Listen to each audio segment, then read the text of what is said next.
everyone! Welcome to the Jayda InStitches show. We've got a tutorial for you today on how to make this cute little quarter keeper keychain. We've actually had a lot of requests to make a quarter keeper, and I can see how this would be very handy if you need to keep a quarter on you for the food store. But if you're the type of person who wears rings and maybe over the course of the day you take them off temporarily, maybe you're at the gym or something, this is a nice, snug, safe little spot to keep a ring too. It's a very compact little project. It buttons shut with a button, so nothing's going to come tumbling out. And we build it directly onto the key ring, so the whole thing has a very small silhouette. It won't take up much space in your pocket or your purse, and it's not going to jostle around very much. If you like this project and you'd like to help support our show, please consider leaving a like and a comment or picking up the pattern in our Etsy shop. This pattern will be available in the bargain section of our Etsy shop. It's a single page printer, so it doesn't take up a whole lot of ink, and all proceeds from our sale of our patterns in our shop go right back into helping run this show. And thank you so much to all of you who have popped in recently and picked up a pattern. We really appreciate it. So let's grab our hooks, grab our yarn, we'll head on over to the craft table, and we will stitch up a quarter keeper keychain together.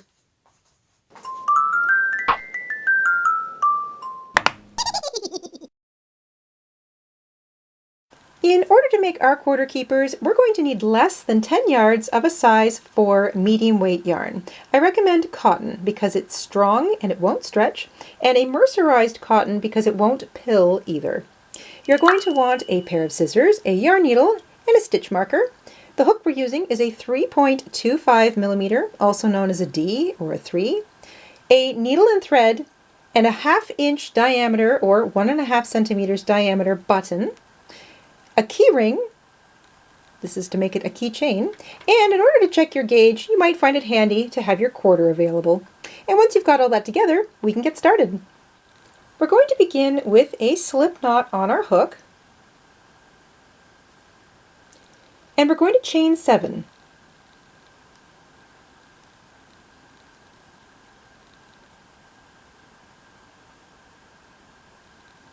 That's 7 chains. We will be working in the round, and we will begin row 1 by working all the way around our foundation chain row. We're going to skip the first chain from the hook and single crochet into the next chain. This is the first stitch of the row, and you will find it handy to mark it with your stitch marker because it makes it easier to see when we get all the way back around to it. You're going to single crochet into each of the remaining 5 chains along this side of your foundation chain row.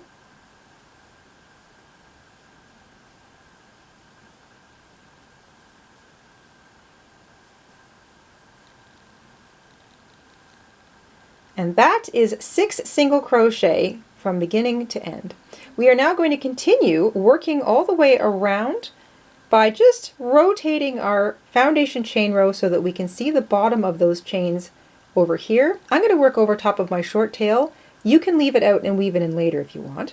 And the first stitch we're going to do is in this one right here. There will be 4 stitches that we're single crocheting into. If you pull up on that little tail, you'll see the stitch, the last stitch, and it's anchored in that little space right there. You're not working into that, you're working into the space immediately next to it.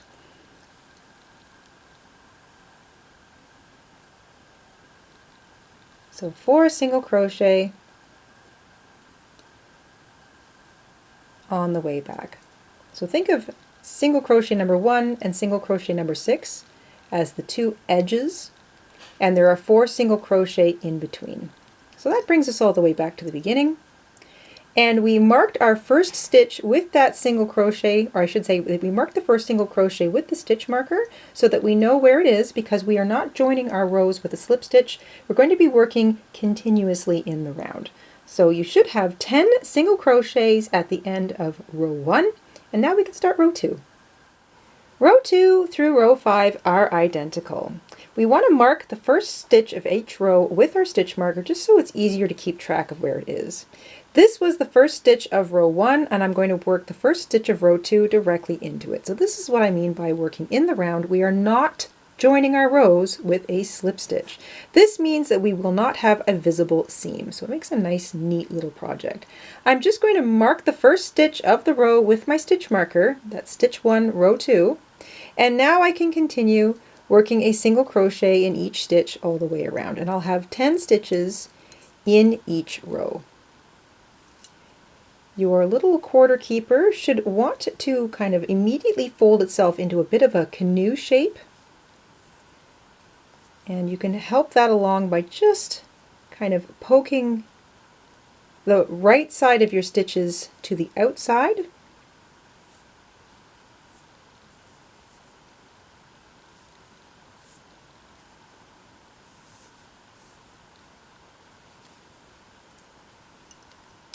I'm coming up on my last stitch here. There's my last stitch. And the first stitch of the row is marked with my stitch marker, so I know I've gone all the way around at least twice. So there's row 1 here on the bottom, and I've just completed row 2. Row 3, row 4, and row 5 are all identical. You just remove your stitch marker from the first stitch of the row. This now becomes the first stitch of row 3. Go back and put your stitch marker back in place just so you don't forget where you're at. Just helps you to keep track. You can also count to 10 as you work all the way around, but you know, if you're easily distracted, a stitch marker really helps. Single crochet in each stitch all the way around. Just take your time. And you want to do this for 5 rows in total. So I'm just finishing row 3 here, and then we're going to do row 4 and row 5, and I'll see you at the end of row 5. At the end of row 5, I've finished my 10th stitch, and I'm all the way back to that first stitch that began the row. I'm going to take out my stitch marker, and I'm going to single crochet into that stitch. So I'm single crocheting into what was the first stitch of row 5.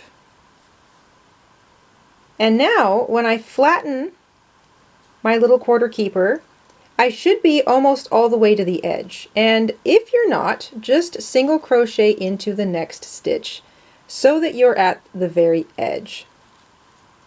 You know you've done 5 rows because you can count. There's row 1, 2, 3, 4, and 5. When you flatten it, it should be fairly even on both sides, and your hook should be at the edge. This is where we're going to start to create the little flap that closes it. So make sure you have 5 full rows. If you're unsure about the size, take your quarter and just slip it into the little quarter keeper. It should pretty much hide all the way to the bottom. And make sure that your hook is at the side when you flatten it. So you should be right over here. We've finished. We should be looking at the very edge of our flattened little quarter keeper. So now what we're going to do for row 6 is chain 1, turn. So you're looking at the 5 stitches across the back, the side sort of facing away from you of your quarter keeper, and we're going to actually attach our key ring at the same time. So chain 1, turn into that first stitch. You're going to single crochet as normal. And it's pretty small, so remember to take your time and be patient. And now we're going to attach our key ring. You're going to hold that key ring right up against the back of your quarter keeper. It might help to get your hook through the second stitch in the row. Slip it right through the keychain and single crochet as normal. You're going to single crochet over top of your quarter keeper key ring into the next stitch and the next stitch. So you're single crocheting over top of your quarter keeper for 3 single crochet, and then into that last stitch, the 5th stitch, you're just going to single crochet as normal. And now we've attached our little key ring to our quarter keeper. At the end of row 6, chain 1 and turn. For row 7, you're going to single crochet into each of those 5 stitches, so you always skip your turning chain, single crochet into each of those 5 stitches all the way across, and just ignore your key ring. You've done what you needed to do with it. It's attached through row 6, and that's it. It has nothing more to do with the crochet here. Chain 1, turn at the end of row 7, and for row 8 we're going to make our little tiny button hole for our button. So into the first 2 stitches, remember you skip your turning chain, single crochet into each of the first 2 stitches, chain 3, skip the next stitch and single crochet into the last 2 stitches. So you've made yourself a little tiny buttonhole. Now before you do anything else, you're going to pause and make sure that your chosen button squeezes through that buttonhole and it's got a little bit of a snug fit. So if it can squeeze through like mine does, then you're okay. If it's too loose, take out your last 2 stitches, take out a chain and make it only a chain 2 buttonhole, finish the row and try it again. And if it's too tight, your button doesn't want to go through that buttonhole, then take out your last 2 stitches, add a chain, finish the row again, and then test your button. Keep testing your button and your buttonhole until you have a nice snug fit. Once you're satisfied with that, you can fasten off. Leave enough tail that you can weave it in back and forth through the last couple of rows so that it doesn't want to come undone.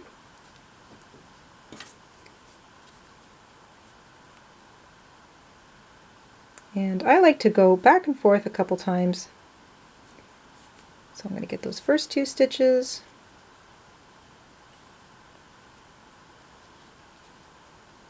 I'm going to slip down through here, to the next 2, and then through the last 2 stitches, almost all the way to the end. And then I'm going to slip down. I'm working across sort of the inside. I'm going to slip down through to the second last row and weave it back and forth through these same few stitches a few times until I am assured that my yarn doesn't want to come undone.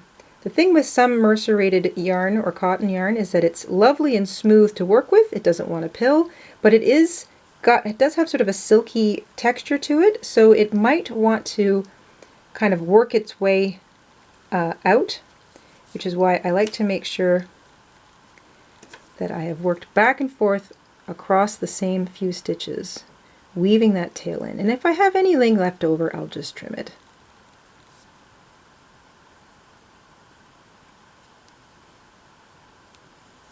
So far, we've got our little tiny quarter keeper pouch. It's attached directly to our key ring.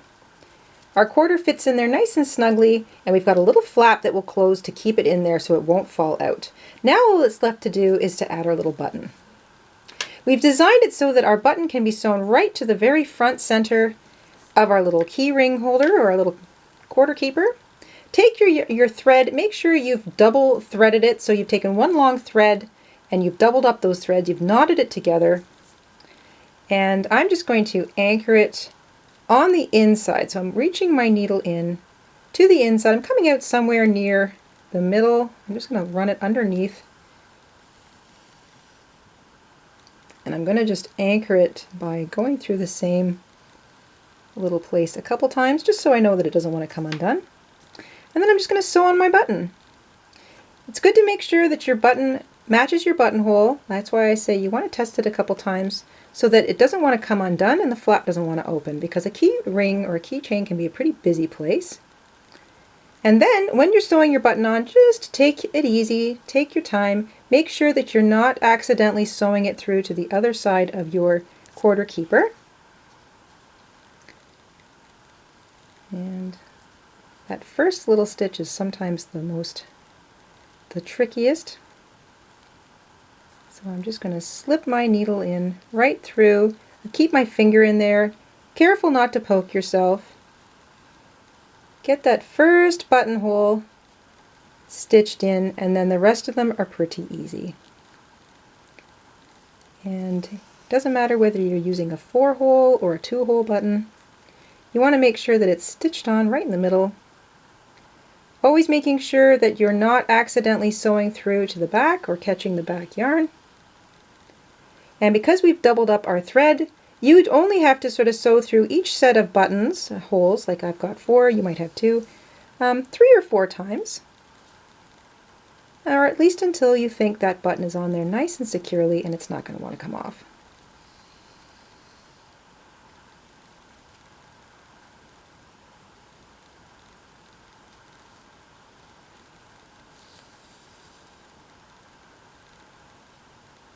Once you're finished sewing, I like to bring my needle out just underneath my button on the right side of the fabric, just underneath the button, and then around some of the thread of the button. I don't know if you can see that there.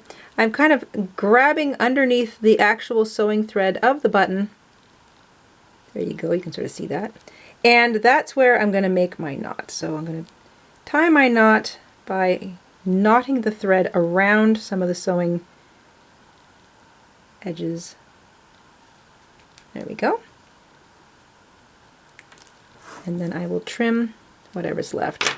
If you want to be super neat about it, you can take your needle and thread and just sort of thread it underneath some of those stitches. Get it out of the way of the button so it's a little easier to access. And then careful when you're snipping your thread to not accidentally get your yarn. Put your needle in a safe place. And then you're all done. And that is a nice snug fit. I know it's not going to come undone. And not only is that a handy little quarter keeper, for all the reasons you might need a quarter, but it's super cute too. I feel like this would make a really handy little gift for anybody you know who also has need for a quarter or some kind of coin. And it's small, it doesn't dangle too much, so when you attach it to your keychain, it's not going to wiggle around. And because it's a nice snug fitting button, your quarter isn't going to get lost.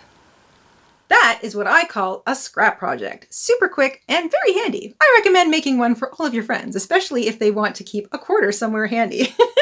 That's it for today. We hope you enjoyed making this along with us, and we will see you soon here on the Jayda and Stitches show. Until then, stay safe, stay crafty, and have a great week. Bye, guys! Hi, everybody. Mr. InStitches here. Thank you for watching today. Here are some of our other videos you might be interested in. Oh, and don't forget to subscribe.